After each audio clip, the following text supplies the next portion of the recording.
Guys good morning. আজকে যাচ্ছি বড় মার পুজো দিতে। আমি, মা আর আরেকজন মেম্বার আছে, পরে দেখতেই পাবে।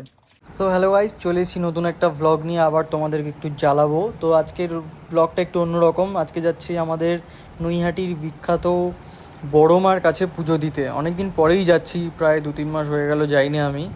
তো যাচ্ছি, সকাল সকাল বেরিয়ে পড়েছি আমি, মা এবং ভাগনাকে নিয়ে। গন্তব্য বড় মার মন্দির। তো মন্দিরের কাছাকাছি যাওয়ার সাথে দেখতে পাই কয়েকজন দণ্ডি কাটছে এই গরমেও। মাকে কতটা ভক্তি করে সেটাই ভাবছি। আমি ন্যাচারালি কালী পুজোর দিন করে থাকি, মানে আগের দিন সবাই যেরকম দণ্ডি কাটে আমিও সেই সময় দণ্ডি কেটে থাকি। লাইন দেখে তো আমার প্রায় কান্নাই পেয়ে গেল। তারপরে বাড়ির লোক বললো না, সবুজ যেখানে সেখানে কাঁদতে নেই। তাই কোনো রকম নিজেকে আটকে ওখান থেকে এগিয়ে এলাম দোকানে।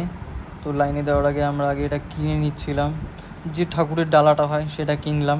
তো আমি তোমাদের সাথে সব রকম ভ্লগই শেয়ার করে থাকি, তো এটাও একটা ভ্লগ। তো অনেকেই ভাবো হয়তো যে কী করে ছেলেটা, হুটপাট যেদিন সেদিন একটা ভিডিও পোস্ট করে দেয়। তো যাই হোক, এটাই আমার এখন হবি হয়ে দাঁড়িয়েছে। আমার ভালো লাগে ভিডিও করতে, তাই তো যাই হোক। তারপর মন্দিরের ভেতরে ঢুকলাম। ঢোকার পরে দেখছি এখানেও কোনো রকম একটা লাইন রয়েছে।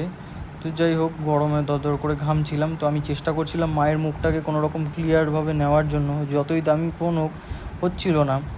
তো যাই হোক, সামনের দিকে এগোনোর পরে একটু ক্লিয়ার ফেস পাবো হয়তো এই ভেবেই লাইনে দাঁড়ালাম।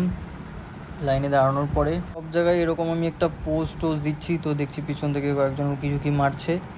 তো যাই হোক, সব মিলিয়ে সামনের দিকে পৌঁছতে পারলাম। তো মায়ের এখানে দক্ষিণা দেওয়ার পর একদম চলে গেছিলাম মায়ের সামনে পুজো দিতে। ডালাটা দিলাম, ডালাটা দিয়ে আবার পুজো দিয়ে একদম দেখো তোমরা, মানে বেশ একদম মায়ের মুখটা বেশ দেখে শান্তি লাগে। তো যাই হোক, তারপর আবার একটু পোজ দিয়ে ফটো তোলা।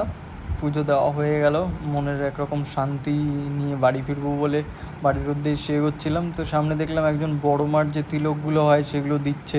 কপালটা তো আমার খুব একটা চমকালো নয়, খুব একটা ভালো নয়, দেখি যদি তিলক লাগিয়ে কিছু করতে পারি। আমি এরকম ব্লগ করছিলাম, কয়েকজন আমাদের এমনভাবে দেখছিল, জানি না, ভয় লাগছিল কেউ এসে যদি হুট করে কিছু বলে দেয়। তো যাই হোক, সোশ্যাল অ্যাংজাইটি দূর করার জন্য সময় ছিল, করে নিয়েছি অনেক দিন আগেই। তো যাই হোক, সামনে গেলাম, কপালটা পাততেই উনি দিয়ে দিল ছাপ বড় মার। তো যাই হোক, তিলকটা আমার খুব ভালোই লাগে।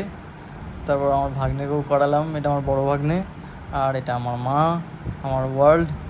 তো এবার বাড়ি ফিরতে হবে, যাই এবার টুকটুক করে। কেমন লাগলো জানিও, টাটা।